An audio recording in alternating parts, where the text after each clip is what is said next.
Carceral environments are often intentionally and effectively demoralizing. Barbara Toews, author of Restorative Justice in Prison, discusses the need for environmental change. Language of it's a necessity, not a luxury. I mean, there's so much research that it's good for health and well-being, and it just doesn't make any sense. That's not being taken into account when we incarcerate people. Like, why aren't we putting them in nature abundant places? It's going to be more reflective for them. They're going to just feel better. Harm doing is connected to trauma. I mean, there's research shows that it reduces trauma symptomology. It just doesn't make sense. Everyone's thinking about the design of buildings, and they're just not thinking about the design of the landscape, and that it is something very intentional. Chris Feynman, a former prison counselor, describes what Aliva Bussey, LAF Fellow 2021, found in her work on prisons, that the oppressively bleak environment reinforces cultural identities. A lot of guys would say, hey, you know, we're here, and this actually feels a lot like home to us. Like, we grew up in housing projects. They look the same, chain link fences. It looks this way because it's austere and efficient.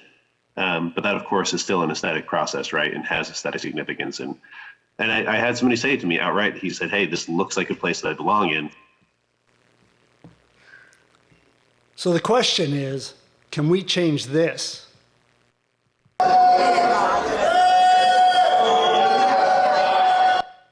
To this.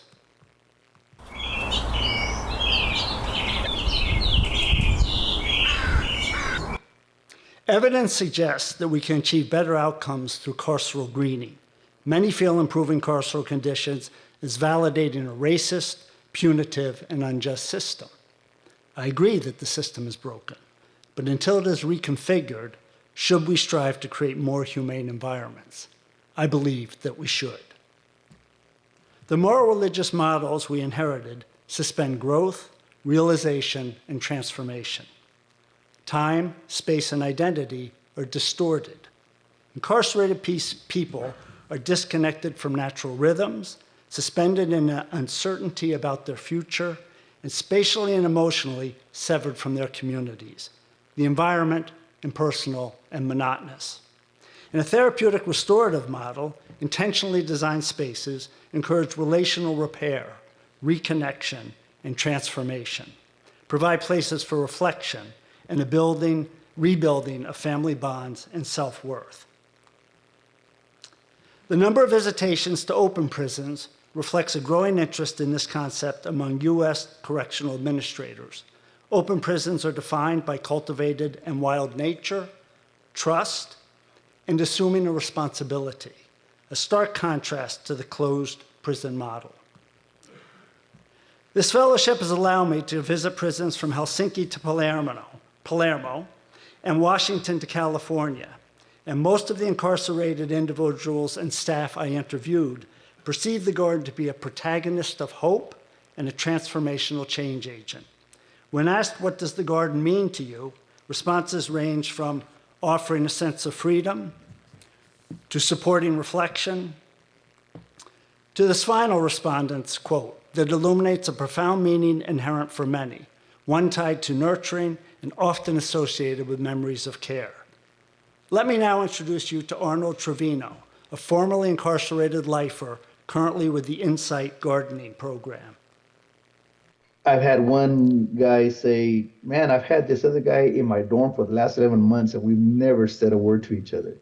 And now because of the program, now we're talking about butterflies and flowers and because they're right. And one of the questions that we ask is, share a moment in your life that you experience with nature or have a garden in your backyard or wherever.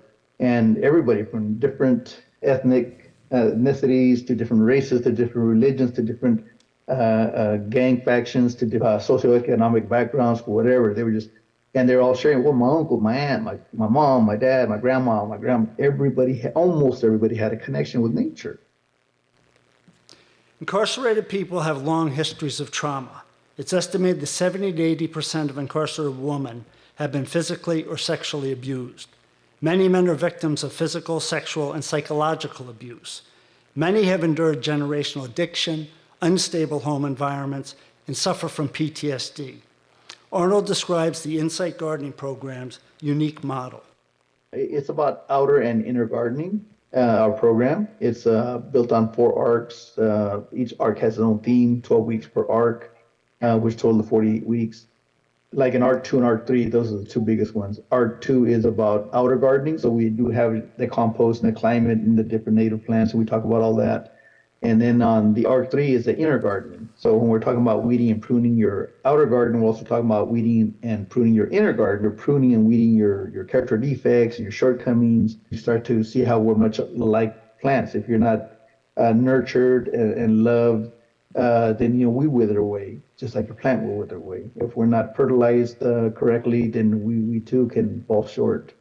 So it's very therapeutic, and that's why I explained what IGP is all about. It's a therapeutic horticultural transformational program. Other incarcerated individuals shared their stories, here read by others, from the Oregon State Penitentiary. I begin with Randy Gusick.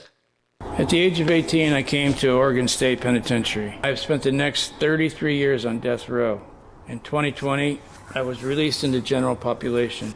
I was drawn to the garden. It was like my love of nature prior to being locked up. It meant so much to me. This garden is our only way to restore any cognitive sense, emotional and spiritual, that transcends the environment of the penitentiary, a place of devotion and humility. And to me, humility is not thinking less of yourself. It's thinking of yourself less.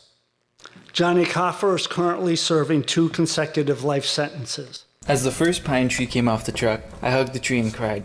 I hadn't seen a tree in 20 years. Men in prison don't cry, but I just didn't care. I told the tree, you're safe here. I will take care of you. Trees are always teaching us. Many inmates participate in the garden, and it's not only changed how they work in the garden, but also how they work on themselves. And finally, Buddha explains the garden's unanticipated role. The social workers and medics bring crisis patients out into this garden. We walk them through the garden. They calm down and are finally able to receive their proper treatments. The garden has become a critical component of crisis management within the OSP. So we've heard some personal reflections, but how does the data support the argument for altering the prison landscape? Well, 25% of all incarcerated individuals are serving their time right here in the United States.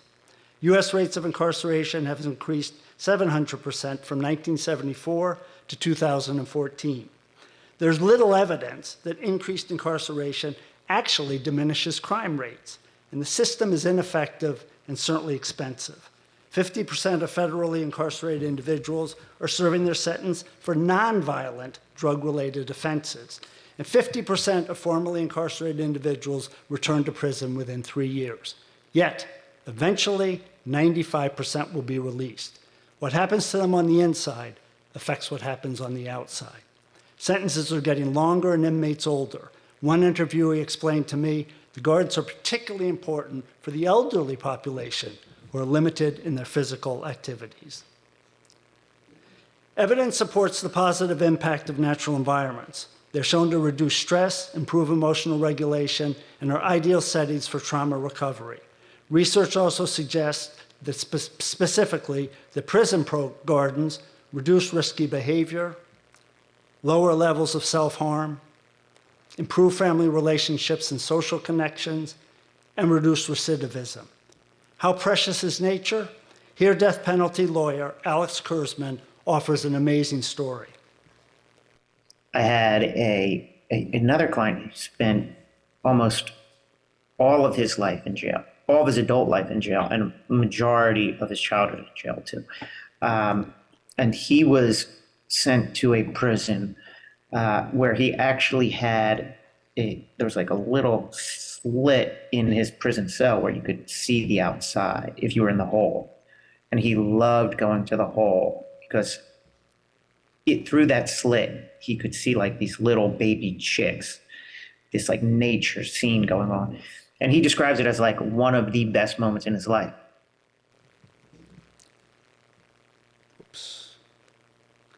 The stresses and anxiety of carceral environments also exacts a price on the staff. Lifespans of correctional officers are shortened. Suicidal ideation is a concerning phenomenon, and the negative environmental effects have lasting consequences. Correctional staff interviewees clearly perceived the benefits of nature, including their role in reducing violence. They did not, as some critics would argue, consider green spaces to be a security concern. Deborah Walford, former warden of the Washington Correctional Center for Women, reflected, "When I suffer from traumatic events, nature was always a place for solace. As a kid going through some traumatic things, there's a towering pecan tree with huge roots where I could go sit. That was my healing place." In our current model, the experience of crime victims is often neglected. The courtroom experience is stressful and re-traumatizing. And yet, courthouses lack spaces that provide respite from intensity, fear, and the reliving of the crime. Many interviewees suggested that a safe, natural refuge for victims would be welcomed and beneficial. In 1977, when Norway adopted the normality principle, the system was similar to ours. Prison was a place to go for punishment.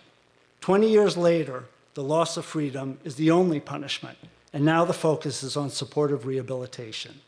In 2006, Italy was forced to adopt the Euro Council regulations, and the result, frankly, has been mixed, often locally decided and implemented. Large-scale policy change in the US appears to be very elusive. However, in California, Washington, Oregon, North Dakota, and Pennsylvania, changes are occurring as correctional personnel participate in the Amend program, an exchange between Norwegian and US correctional staff, and begin to adopt some of the normality principles, including the role of nature. Small interventions serve as precedents to learn from, to improve from, and to replicate in alliance with outreach and advocacy. Remember, it did take 20 years for Norway to achieve significant change. Barbara Toes discusses the future of prison greening in the US. I think we'll find pockets of change. In my lifetime, I don't believe we're going to have wholesale change, but I think there might be communities that can make some really meaningful changes. I do find a lot of hope in the environment, like taking environmental strategies to make that change. One, because the environment is a service in and of itself. It connects to personal, interpersonal, social, related to offending and harm doing and trauma and just. And even though people take it for granted and they don't really think about it that much, when you do raise it with people, they have this huge aha moment. And if we can just get more people having that aha moment, Right. Just one person at a time, if that can make change. Are landscape architects leading these efforts? Unfortunately, few design firms have studio labs focusing on social justice design. Mass Design is an exception and has a restorative justice lab that seeks to bring design to serve a radically reimagined justice system. And DLR's Justice Studio seeks to shift the conversations around the environmental impacts on incarceration and to create alternatives. A few landscape architecture departments offer studios focusing on reimagining carceral environments. These expose students to the complexities and issues endemic to carceral design, and through collaboration with incarcerated individuals, challenge the students' preconceived stereotypes.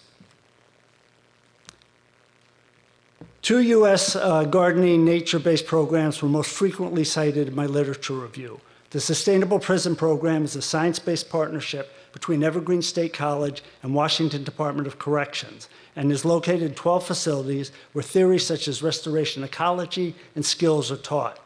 The Insight Gardening Program was initiated in 2002, and Insight Gardening Program is one of the few programs focused on the science and the therapeutic restorative benefits of gardening. These programs have clear objectives, provide continuity and consistency, foster community, staff, inmate relationships, and bridge correctional departments, academic, and nonprofit institutions.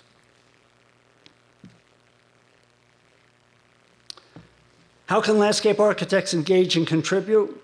Well, to begin with, they could credit employees' time to a pro bono service banking system dedicated to social justice projects. Secondly, they can participate in ASLA or other special interest groups to advocate, promote carceral environmental reform. Clearly, they can volunteer to teach within prisons. And finally, they could employ and mentor formerly incarcerated individuals. While this fellowship ends today, my journey does continue. And here I offer a few reflections. The depth of meaning culled and metaphoric references discovered within the gardens was evident as interviewees described their relationships to nature as profound impact on their journeys of redemption and restoration. Staff were interested personally and professionally in the benefits of nature and open to adopting methods to transform their environments and diminish the effects of trauma, admitting that they will need guidance to accomplish this.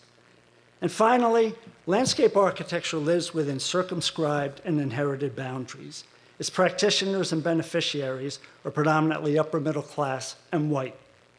Others of differing racial, economic, and educational backgrounds have little interaction with or interest in the profession. Frankly, it rarely relates to their pressing needs, nor has been present in their lives. Sadly, incarceration for many is a prevailing presence. Listening to and addressing these communities' needs will, I think, resonate among those most poorly served by our profession. I'd like to close by reemphasizing that the garden is a sacred place, a road to restorative justice, a spiritual journey. As one Insight Garden staff member noted, the garden at San Quentin was a lot like a library. You instinctively lowered your voice when entering. Offering green spaces of renewal, I believe, is essential, and yet we still face a critical question. Can we focus on rebuilding instead of blaming?